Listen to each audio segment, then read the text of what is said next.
মুমতাজুল ইসলামের বেটি রাস্তাতে কি করেছে শুনেছো? যে না শুনিনি তো, বল না বুবু। ও বলছে আল্লাহর কসম করে কহ, কাউকে বলবে না। বলছে আল্লাহর কসম কাউকে বলবো না। আর জাহান্নামের দিকে তাকিয়ে দেখলাম অধিকাংশ নারীদেরকে যেন জাহান্নামের ভিতরে রাখা হয়েছে।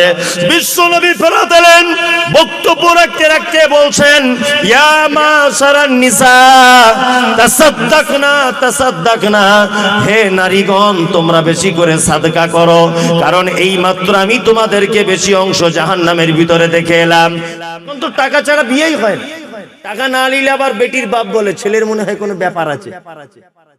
আল্লাহ নবী সাল্লাল্লাহু আলাইহি ওয়াসাল্লাম মায়েদের ব্যাপারে বলতে গিয়ে বলেছেন যা কোনো পুরুষের ব্যাপারে তিনি বলেননি। কোন পুরুষের ব্যাপারে এক, আল্লাহ নবী বলছেন একজন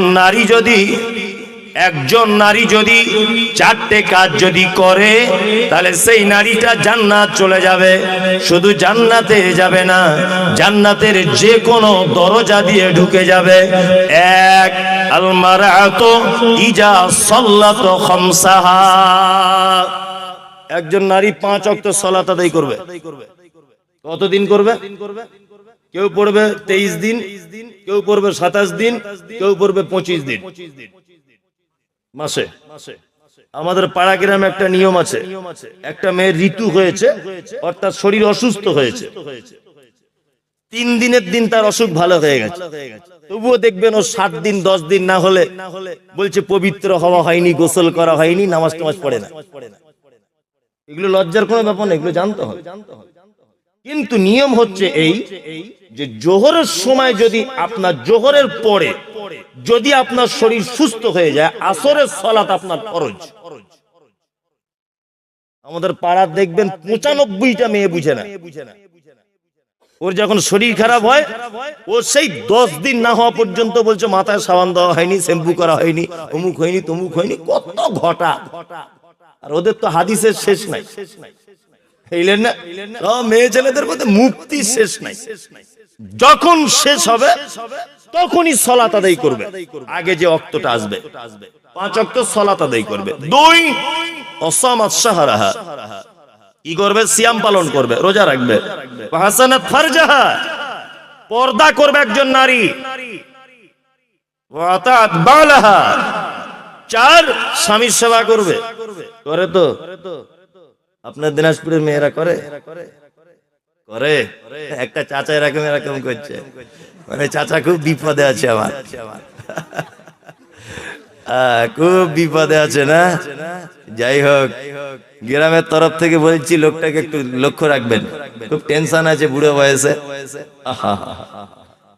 খুব টেনশনে আছে। যাই হোক, তা মায়েদেরকে বলবো 4টে কাজ করুন, সালাত আদায় করুন, সিয়াম পালন করুন।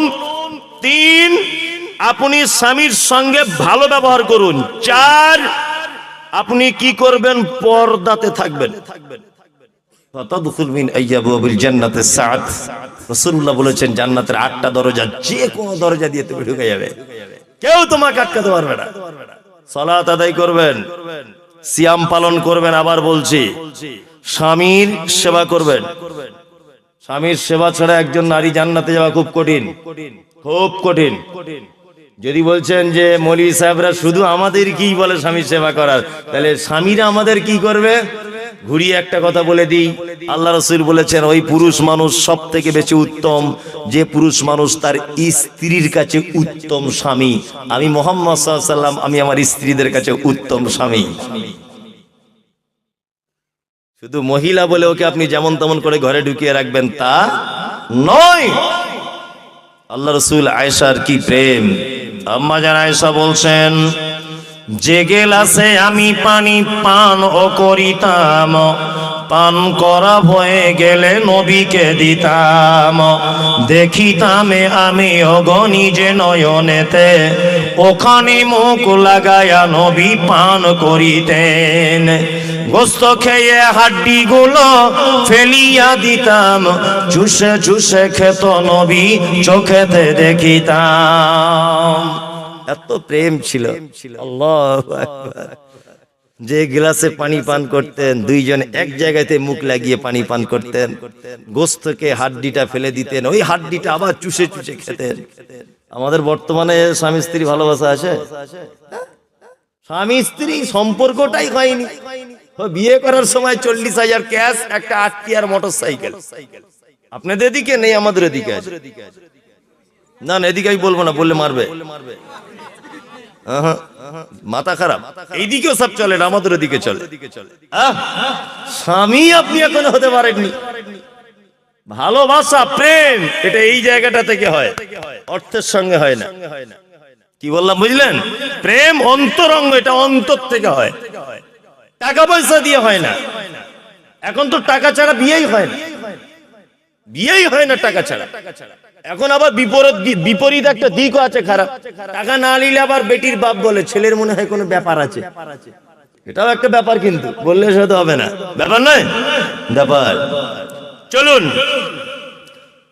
আল্লাহ নবী সাল্লাল্লাহু আলাইহি ওয়াসাল্লাম আর একটা কথা আপনাদেরকে বলে দিই, মায়েদেরকে আপনার উচিত যে আপনি আপনার স্ত্রীকে গিয়ে বলে দেবেন। বিশ্ব নবী বলেন, যে রাতে মিরাজ হলো বিশ্ব নবীজির, নবী বলে জাহান্নামে মহিলাদের ভিড়। একজন মহিলা বলে, বিশ্ব নবীজিরে, কোন কারণে বেশি ভাগ যাব জাহান্নামে? প্রথম কারণ হলো অধিক নারীগণ, অল্প ধনেতে তাদের ভরে না গো মন। দ্বিতীয় কারণ হলো শোনো সমাচার, না শুকরিয়া করে ওগো স্বামীকে তাহার। গীবত যে বেশি করে এক অপরের তরে, এহেন কারণে নারী যাবে জাহান্নামে। আল্লাহ নবী বলছেন, মিরাজের রাত্রিতে আমি জান্নাতের দিকে দেখলাম, জান্নাতে যেন সব দুর্বল মানুষেরা, গরিব মানুষেরা, অসহায় মানুষেরা, দুস্থ মানুষেরা, তারা যেন সব জান্নাতের ভিতরে রয়েছে। আর জাহান্নামের দিকে তাকিয়ে দেখলাম অধিকাংশ নারীদেরকে যেন জাহান্নামের ভিতরে রাখা হয়েছে। বিশ্ব নবী ফেরত এলেন, বক্তব্য রাখতে রাখতে বলছেন, ইয়া মাশারান নিসা তাসাদদাকনা তাসাদদাকনা, হে নারীগণ তোমরা বেশি করে সাদকা করো, কারণ এই মাত্র আমি তোমাদেরকে বেশি অংশ জাহান্নামের ভিতরে দেখে এলাম। তখন মহিলাগণ বলছেন, ইয়া রাসূলুল্লাহ, আমরা জাহান্নাম কেন যাব? দয়া করে আপনি কারণ বলে দেন। বিশ্ব নবী কয়েকটা কারণ বললেন। তার এক নম্বরে কারণ হলো এই, প্রথম কারণ হলো অধিক নারীগণ, অল্প ধনেতে তাদের ভরে না কম। প্রথম কারণ হচ্ছে অল্প জিনিসে সন্তুষ্ট হয় না। দিনাজপুরে হয় অবশ্য, আমাদের দিকে হয় না। দেখবেন, দেখাবো। এইসব বক্তব্য দিলে আর লোক ঘরে যাবে না। আমি যদি আজকে বাঁধা গদ দিয়ে মেয়েদের ব্যাপারে বলতাম, তো একটা লোক ঘর যেত না। এখনো তো যায়নি, আর একজনে কেউ যেত না। যদি আমার আগে বলতো না যে মেয়েদের ব্যাপারে বলবেন, দেখতে পেতেন তাহলে আলোচনা কোন পর্যায়ে চলে যেত। যাই হোক, অল্প জিনিসে মন ভরে না, এটা হচ্ছে নারী। এর একটা খাসলাত হচ্ছে এই, অল্প জিনিসে মন ভরবে না কখনোই, কোশ্চিন কালেও। আপনি হাজারো হাজারো কিছু এনে দেন, তবু বলবে আমার কিছুই নাই, বলবে জি, বলবে কিছুই নাই। ওর চরিত্র কি? আপনি বাজারে যাচ্ছেন, যাওয়ার সময় আপনাকে ফদ্দ করে দিও, আদা আনবে, রসুন আনবে, জিরা আনবে, মরিচ আনবে, গোস্ত আনবে, সব কিছু।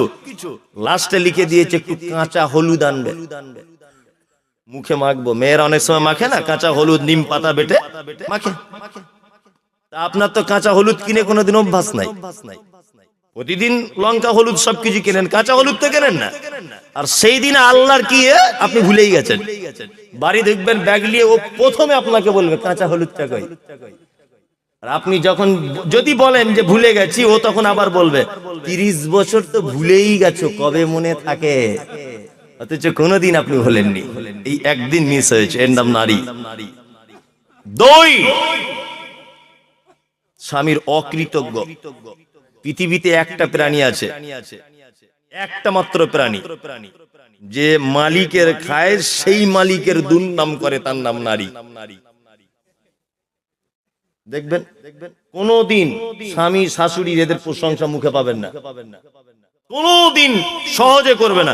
ইল্লা মাশাআল্লাহ দুটো একটা নারী থাকতে পারে, সেটা আলাদা বিষয়, তাই না? কোনদিন স্বামীর প্রশংসা নাই। একটা কাঁঠাল ভেঙে খাচ্ছি দুইজন স্বামী স্ত্রী, তো স্বামীটা স্ত্রীকে বলছে আমাদের গাছের কাঁঠালগুলো খুব মিষ্টি, বলো। আপনার স্ত্রী দেখবেন এই ভাষাটাই বলবে, বেশি ফটার ফটার করো না, আমার আব্বাদের গাছের মতো মিষ্টি করতে হবে না। এটা বলবেই, বলবে না? এটা ওর জাতিগত একটা অভ্যাস, ও বলবেই। ও কোনোদিন আপনার প্রশংসা করবে না। আর নারী এমন, আপনি তার সবকিছু করবেন মেনে নিবে, বাপের বাড়ি বদনাম মেনে নিবে না। রাতে সবার সময় আজকে গিয়ে পরীক্ষা করুন, দেখো তুমি খুব সুন্দরী, তোমার মাথার চুল খুব সুন্দরী, তোমার ঠোঁট খুব সুন্দর, তোমার চোখ আমাকে পাগল করে দেয়, তোমার হাতের রান্না 5 স্টার হোটেলের থেকে ভালো, সব প্রশংসা করুন। আর রাত্রে সবার সময়তে শুধু একবার বলবেন তোমার আব্বারা কিন্তু লোক খুব খারাপ। এইটা বলে দেখবেন আজকে কি করে, আপনাকে গলা রাতি টিপে ধরবে ঘুমন্ত অবস্থাতে, বলে জিব্বার করে মেরে দিবে। এর নাম নারী। খুব সাবধানে থাকবেন, খুব সাবধান। এদের পাল্লায় যে পড়েছে তার 12:30 বেজে গেছে। আমাদের কত স্কুলে হেডমাস্টারকে দেখেছি নিজে পায়খানা করে নিজে চাটছে। মাস্টার সাহেব কি ব্যাপার? বলছে বইয়ের টেনশনে মাথার তার লুজ হয়ে গেছে। এর নাম নারী, পাগল করে দেবে আপনাকে। 3 নম্বর হচ্ছে গীবত, পরনিন্দা বেশি করে নারী। জলসা শুনতে এসেছে, আপনি ওকে কি ভাবছেন? ও ফেরেশতা, ওর না পরে আছে বলে ওই যে কি করছে ওখানে আল্লাহ ছাড়া কেউ জানে না। একটা মেয়ে ছেলে আর একটা মেয়ে ছেলেকে বলছে বুবু তোকে একটা কথা বলবো, বলছে কি বল? আল্লাহর কসম করে কহ কাউকে বলবি না। বলছে আমার মরা নানির কসম করে বলছি কাউকে বলবো না। বলছে মুমতাজুল ইসলামের বেটি আর ওই সোলেমান উমরির বেটা রাস্তাতে কি করেছে শুনেছো? না শুনিনি তো, বল না বুবু। ও বলছে আল্লাহর কসম করে কহ কাউকে বলবে না। বলছে আল্লাহর কসম কাউকে বলবো না। সব কথা শুনে নিয়ে ও আর একটা মেয়েকে বলছে বুবু আল্লাহর কসম বলতে মানা করেছে, তবু আল্লাহর কসম তোকে বিশ্বাস করে বলছি। কি বললাম বুঝলেন না? দেখবেন লাস্টে সবাইকে বলে দিয়েছে, সারা প্যান্ডেল জেনে গেছে এর নাম নারী। কি বললাম বুঝলেন তো? খুব সাবধান। বিদ্যানের বিদ্যা নষ্ট করে দেয়, কোটিপতির ধন নষ্ট করে দেয়, ভালোকে খারাপ করে দেয়, সুস্থ সংসারকে অসুস্থ করে দেয়, তার নাম নারী। তবে এদের ভালো দিকও আছে, ওটা বলবো না। দুটো একসঙ্গে বলে দিলে আর তো কোনোদিন ডাকবে না, মানে একটা বাকি রেখে দিয়ে যাই। এদের ভালো দিক আছে অবশ্যই। কেমন এরা, আল্লাহু আকবার, আপনি অবাক হয়ে যাবেন। যে ছেলেটা কলেজে পড়তো, কলেজে গিয়ে মাকে ফোন করতো, মা কলেজ ছুটি হয়ে গেছে, ওর মা তখন বলতো এই রায়গঞ্জ হোটেলে ভাত খেয়ে নে। বলছে না মা, হোটেলের ভাত ভালো লাগে না, তোমার হাতের রান্না মধুর মতো মিষ্টি।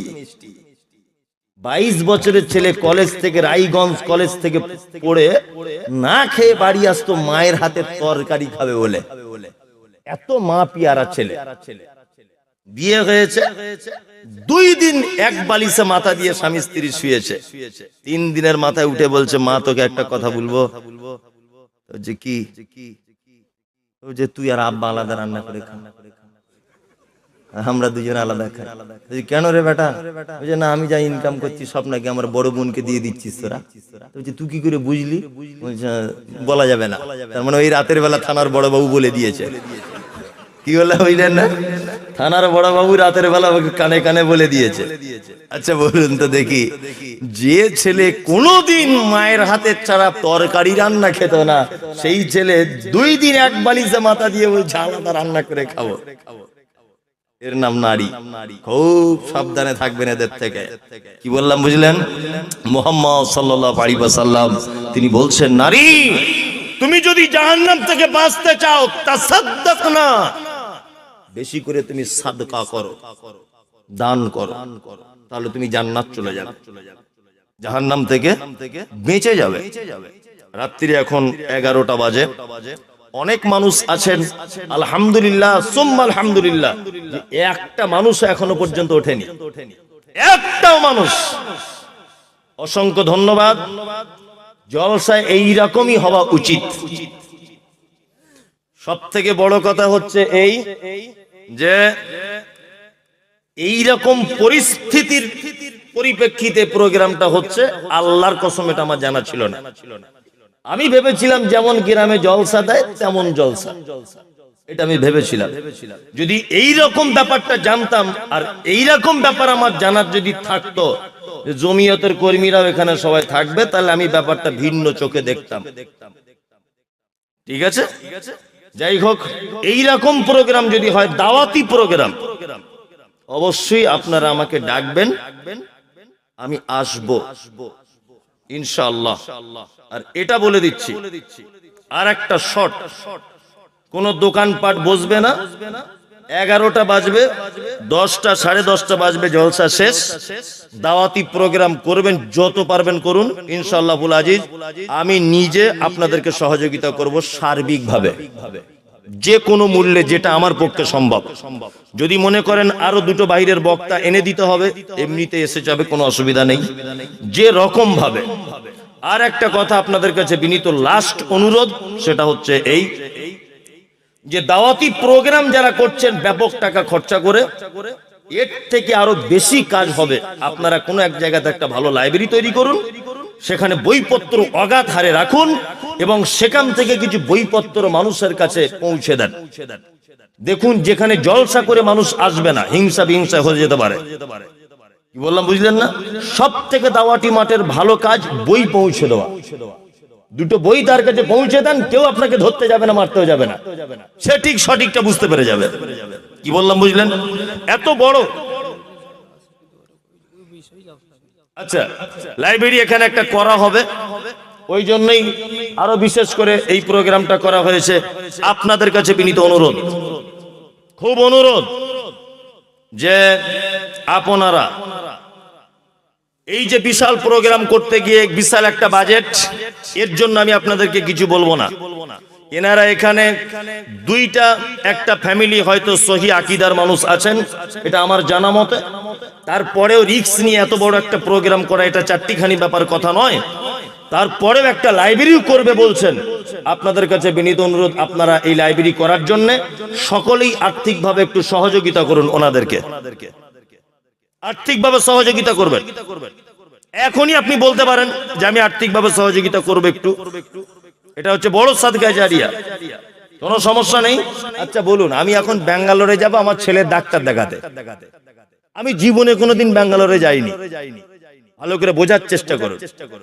তাহলে আমার ছেলে অসুস্থ, ব্যাঙ্গালোরে যেতে হবে, কোনোদিন আমি যাইনি, তখন আমি কি করব?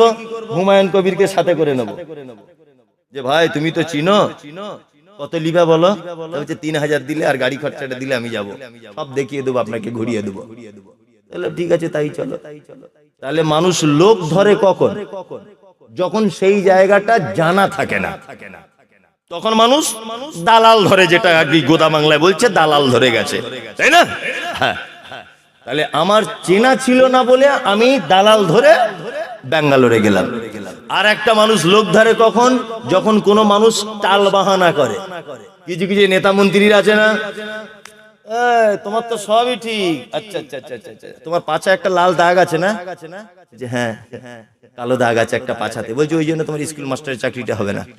আচ্ছা বলুন তো, মাস্টার পড়াবে, পাছায় দাগের সঙ্গে কি সম্পর্ক? কোনো সম্পর্ক আছে? আচ্ছা বলুন, সম্পর্ক নেই। চাকরিটা হচ্ছে না কেন? ওই সব আসলে কিছুই নয়, ও বলতে চাইছে কিছু মাল করি লাগবে, তাই না? হ্যাঁ, যখন মাল করি চেয়েছে, তখন আমি এই যে এই ভাই এমএলএ, আমি তখন এমএলএ কে গিয়ে বলছি, ভাই আপনি যদি একটু বলে দিতেন তাহলে আর লাগতো না। উনি এখন ফোন করে বলে দিচ্ছেন, হ্যালো এই মমতাজুল ইসলাম আমার লোক, পাছায় দাগটা করিস, চাকরিটা করে দে। তাহলে দুইটা কারণে লোক ধরতে হয়। এক, অপরিচিত হলে, অজানা থাকলে। দুই হচ্ছে কোন রকমের ঘোর পেঁচের কিছু করলে, চিটিংবাজি 2 নম্বরই কিছু করলে, চালাকি করলে, আপনি গুনাহগার, দোয়া চাইছেন আল্লাহর কাছে, রব্বানা আতিনা ফিদ দুনিয়া হাসানা। আল্লাহ, আমি 10 বছর বিবাহিত জীবনে রয়েছি, আমি আব্বা ডাক শুনতে পাচ্ছি না, প্রভু তুমি আমাকে একটা সুপুত্র দান করো। আল্লাহ কি এরকম বলে না কি এই বিয়াদব তুই একা একা কেন চাইছিস, তুই একা একা কেন মসজিদে এলি, আগে বল অমুক বাবাকে ফোন করতে তবে আমার কাছে আসবি, তবে আমি দোয়া কবুল করব, তার আগে করব না। এরকম কোন ব্যাপার আছে? ব্যাপার আছে? নাই। আপনার নাম আব্দুল্লাহ, আপনার বাড়ি কুসমন্ডিতে ধরে নেন, তা কুসমন্ডিতে আব্দুল্লাহ বলে একজন আছে, এটা আল্লাহ জানে কি জানে না? জানে। তা আল্লাহ যদি জানে কুসমন্ডিতে একজন আব্দুল্লাহ বলে আছে, তাহলে আপনার সঙ্গে আল্লাহর পরিচয় আছে না নেই? তা পরিচয় যখন আগে থেকে আছে, আমি দালাল ধরতে যাবো কেন? এটা প্রশ্ন। আর একটা কথা মাথায় রাখতে হবে, সেটা কি? কথাটা হচ্ছে এই যে দেখবেন মা সব সময় বেশি তার সন্তানকে মারে, মারে না? মা মারে বলে তুই একেবারে মেরে ফেলার জন্য মারে? প্রতিশোধ নেয় না, শাসন করে। তুমি কিছু ভুল করছো, মেরেছে। একটা ছেলেকে তার মা খুব মেরেছে, খুব মেরেছে। ছেলেটা কাঁদতে কাঁদতে তার দাদির কাছে গিয়ে বসে আছে।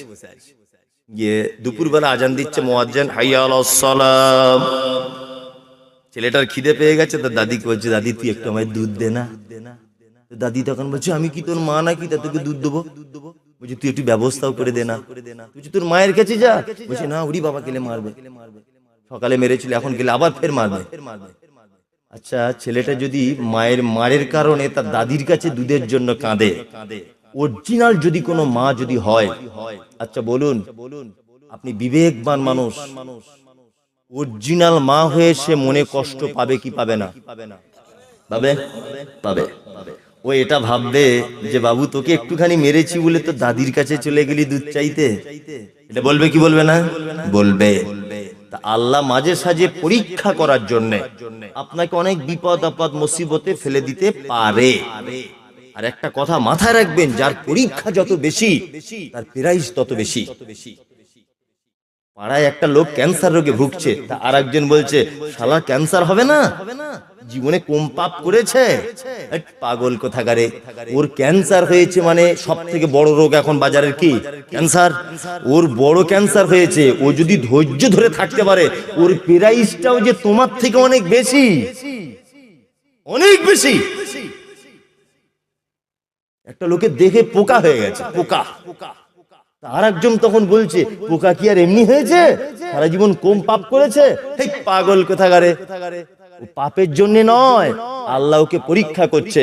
ও যদি এখন ধৈর্য সহকারে একবার বলে যে আল্লাহ তুমি আমায় পরীক্ষা যা পারবে করো, আমি ধৈর্যশীল, তুমি আমাকে শুধু ধৈর্য ধরার তৌফিক দাও। সে যদি ধৈর্যটা ধরে নিতে পারে, তার জন্য ফেরদাউস অপেক্ষা করছে। কি বললাম বুঝলেন না? যার পরীক্ষা যত কঠিন, তার ফলাফল তত মিষ্টি, খুব মিষ্টি। ওই জন্য আপনার কাছে এটা আমার বিনীত অনুরোধ, মাঝে সাঝে আল্লাহ যখন আপনাকে ছোটখাটো বিপদ দেবে, তখন আপনি অন্য দাদির কাছে না দুধ চেয়ে ডাইরেক্ট আল্লাহকে গিয়ে বলুন, আল্লাহ তুমি আমায় বিপদ মুক্ত করো। কাকে বলা লাগবে? কাকে? আল্লাহকে বলতে হবে। আর কারো কাছে মাথা নত, কোন দরবার, কোন ঠাকুর, কোন মাজার, কোন বাবা, কোন অলি, কোন দরবেশ, কোন গাছতলা, কোন বাঁশতলা, কোন আম গাছের তলায় যাওয়া যাবে না। ক্ষমা খাইরিকি ওয়া শাররিকি মিনাল্লাহি তাআলা। ভালো মন্দ কার পক্ষ থেকে হয়? আল্লাহর পক্ষ থেকে হয়। ভালো মন্দ কোন কারোর কাছে আমরা যাব না।